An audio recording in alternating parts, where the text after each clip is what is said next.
ये कहानी है एक लड़की की।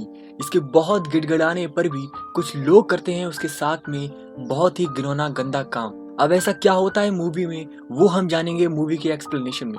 तो उससे पहले मैं आपको बता दूं कि अगर आपने चैनल को सब्सक्राइब नहीं किया है तो कर लीजिए। अब मूवी स्टार्ट होती है और हमें एक लड़की दिखाई जाती है। इसका नाम जैनी होता है। जैनी एक राइटर है और बुक लिखने के लिए शहर से दूर गाँव में आई है। जैनी बूढ़े आदमी से गाँव में एक घर किराए पर लेती है। वो आदमी जेनी को घर की चाबी भी देता है और घर का नक्शा भी देता है ताकि जेनी आराम से उस घर को ढूंढ सके। गाड़ी चलाते हुए जेनी सड़क भूल जाती है और उसको नक्शा भी समझ में नहीं आता। तभी उसे एक पेट्रोल पंप दिखाई देता है। वहाँ पर कुछ आदमी भी होते हैं। जेनी अपनी गाड़ी में पेट्रोल डालती है और वहाँ पर उन लोगों से लोकेशन के बारे में पूछती है, लेकिन वो लोग लोकेशन के बारे में नहीं बताते हैं। तभी वहाँ पर एक और आदमी आता है। जेनी उससे भी लोकेशन के बारे में पूछती है। वो आदमी लोकेशन बता देता है, लेकिन जेनी को टच करने लगता है। तभी जेनी उसे धक्का मारती है और वो एक डब्बे से टकरा जाता है। फिर जेनी वहाँ से सॉरी बोलकर चली जाती है। अब जेनी अपने घर पहुँच जाती है और अपनी बुक को लिखने का काम करने लगती है। अब अगली सुबह हम देखते हैं कि जेनी रनिंग पर जाती है। रनिंग पर जाते समय वो एक घर देखती है जो कि एकदम सुनसान होता है। जेनी उसके अंदर जाती है और देखती है कि उसके अंदर कुछ भी नहीं है, एकदम खाली है। उसके बाद जेनी अपने घर आ जाती है, लेकिन घर में आते समय वो देखती है कि उसके नल से बहुत ही गंदा पानी आ रहा है। जेनी बाथरूम में जाती है और वहाँ भी गंदा पानी ही आ रहा था। अब जेनी प्लम्बर को कॉल करती है और जैसे ही कॉल करता है उसके बाद जेनी का फोन उस पॉट में गिर जाता है।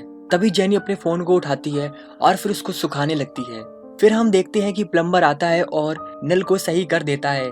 जेनी बहुत खुश हो जाती है और गलती से प्लम्बर को किस कर देती है। जेनी उसे सॉरी भी बोलती है कि उसने एक्साइटमेंट में उसको गलती से किस कर दिया। अब हम देखते हैं कि प्लम्बर बिना पैसे लिए हुए वहां से चला जाता है। अब अगले सीन में दिखाया जाता है कि जो प्लम्बर है वो उनका ही दोस्त था जो लोग पेट्रोल पंप पर काम करते हैं और उन्होंने ही जेनी के घर उसको भेजा था। वो चारों आपस में जेनी के बारे में बात करते हैं। वो कहते हैं कि शहर की लड़की बहुत ही हॉट होती है। तभी जॉनी कहता है कि वो उसके साथ करना चाहता है, जिस पर सभी लोग हंसने लगते हैं। लेकिन तभी जॉनी उनसे कहता है कि जो वो बोलता है उसको वो जरूर करता है। अब हमें फिर से जेनी दिखाई जाती है। वो अपना काम कर रही है। उसके बाद वो सिगरेट पीती है और उसके बाद फिर वो सो जाती है। अब रात में गेट पर आहट होती है और जेनी उठकर देखने लगती है। गेट पर कोई भी नहीं होता है, लेकिन तभी दूसरे गेट पर आहट होती है। अब जेनी उस गेट में जाकर के देखती है कि किसी ने चिड़िया मार कर उसके गेट पर फेंकी है। जेनी गेट को बंद कर देती है और तभी देखती है कि कुछ लोग उसके घर में घुस आए हैं। जेनी कहती है कि वो लोग उसके घर से चले जाएं, नहीं तो वो कॉप्स को बुला लेगी। तभी प्लम्बर आता है। जेनी उसको देख के शॉक हो जाती है। वो सभी लोग उसके सामान के साथ छेड़छाड़ करने लगते हैं और उसका मजाक भी बनाते हैं। अब जॉनी लड़की को परेशान करने लगता है और वो उससे कहता है कि अपनी दोनों उंगली मुंह में डालो और उसके बाद फिर अपने गन निकाल कर वो उसके मुंह में डाल देता है। उसके बाद एक दूसरा आदमी बोतल लेके आता है और जेनी के मुंह में डाल देता है और बोतल को सक करने के लिए बोलता है। तभी जेनी बोतल को लेकर के उसके पैर में मारती है और वहां से भाग जाती है। अब जेनी भागते भागते सड़क के किनारे पहुंच जाती है और पुलिस को देखती है और उसके साथ में घर को किराए पर देने वाला आदमी भी होता है। जेनी सारी बात पुलिस ऑफिसर को बताती है, लेकिन उस पुलिस ऑफिसर की इरादे कुछ सही नहीं होते हैं। पुलिस ऑफिसर जेनी को घर में लेके आता है और उल्टे सवाल पूछने लगता है। वो जेनी से कहता है कि वो घूम जाए और हाथ ऊपर करे। जेनी उसे कहती है कि वो बेकसूर है और उसको छोड़ दिया जाए और वो यहाँ से चली जाएगी, लेकिन पुलिस ऑफिसर उसकी एक भी बात नहीं सुनता है। तभी पुलिस ऑफिसर उसे टच करने लगता है और जेनी पलट कर देखती है, वो सारे आदमी पहले से ही वहाँ पर हैं। अब सभी लोग जेनी को पकड़ लेते हैं और प्लम्बर जेनी के साथ जबरदस्ती करता है, फिर उसके साथ इंटीमेट होता है और जेनी उन सभी लोगों से मना करती है, पर वो लोग नहीं मानते। फिर जब प्लम्बर पूरी तरीके से इंटीमेट हो जाता है, फिर वो लोग जेनी को छोड़ देते हैं। अब जेनी धीरे धीरे उठ करके घर से बाहर निकलने लगती है और कुछ दूर चलने पर ही वो लोग फिर से वहां पर आ जाते हैं। तभी जॉनी पीछे से आ करके उसे पकड़ लेता है और जेनी को परेशान करने लगता है। अब हम देखते हैं कि पुलिस ऑफिसर जेनी के साथ में इंटीमेट होता है। जेनी उसे मना करती है, लेकिन फिर भी वो पुलिस ऑफिसर नहीं मानता। उसके बाद में वो जेनी को छोड़ देता है। अब जेनी फिर से वहाँ से जाने लगती है और वो सभी लोग उसके पीछे पीछे आते हैं। वो लोग जेनी को फिर से पकड़ने वाले होते ही हैं तो जेनी नदी में गिर जाती है। वो सभी लोग ढूंढने की कोशिश करते हैं पर वो कहीं पर भी नहीं दिखाई देती। अब वो लोग समझ जाते हैं कि जेनी मर गई है और उसकी हर एक चीज को जला देते हैं ताकि किसी को उसका सबूत ना मिल सके। अब अगले सीन में दिखाया जाता है कि पुलिस ऑफिसर घर के रेंट पर देने वाले आदमी के पास जाता है। वो बूढ़ा आदमी जेनी के बारे में पूछता है और बताता है कि जेनी के घर से कॉल आया था और वो जेनी के बारे में पूछ रहे थे क्योंकि जेनी उनको मिल नहीं रही है बहुत दिनों से।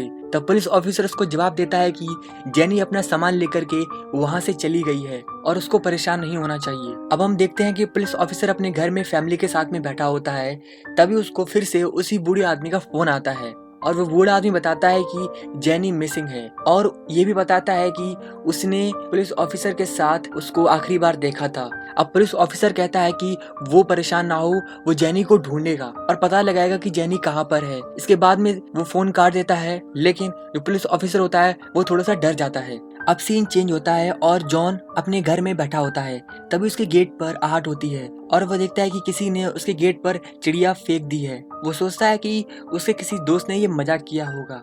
अब सुबह होती है और हम देखते हैं कि पुलिस ऑफिसर और वही ओल्ड मैन दोनों शिकार पर वहां पर घूम रहे थे और तभी ओल्ड मैन फिर से जेनी के बारे में पूछता है, लेकिन इस बार पुलिस ऑफिसर उसको जवाब नहीं देता है और अपनी गन से ओल्ड मैन को शूट कर देता है। अब हम देखते हैं कि प्लम्बर अपने घर में होता है, तभी जेनी की आवाज आती है और वो देखता है कि जेनी जिंदा है। वो जेनी से कहता है कि जो कुछ भी हुआ उसके लिए वो माफी मांगता है, लेकिन तभी जेनी उसके गले को दबाकर साइड में ले जाती है। अब ये दो दोस्तों को एक गाना सुनाई देता है। ये सोचते हैं कि उनका दोस्त कोई उनसे मजाक कर रहा है और ये उस गाने का पीछा करते हैं, लेकिन तभी उनके एक दोस्त के पैर में कील घुस जाती है और दूसरे दोस्त को जेनी आकर के हिट कर देती है और उन दोनों आदमी को बहुत ही ज्यादा बुरी मौत देती है। अब फिर से हम जॉन को देखते हैं। जॉन को जेनी ने बांध के रखा है। जेनी उसके पास जाती है और उसके प्राइवेट पार्ट को काट देती है और उसके मुंह में डाल देती है और फिर उसके बाद में जॉन वहीं पर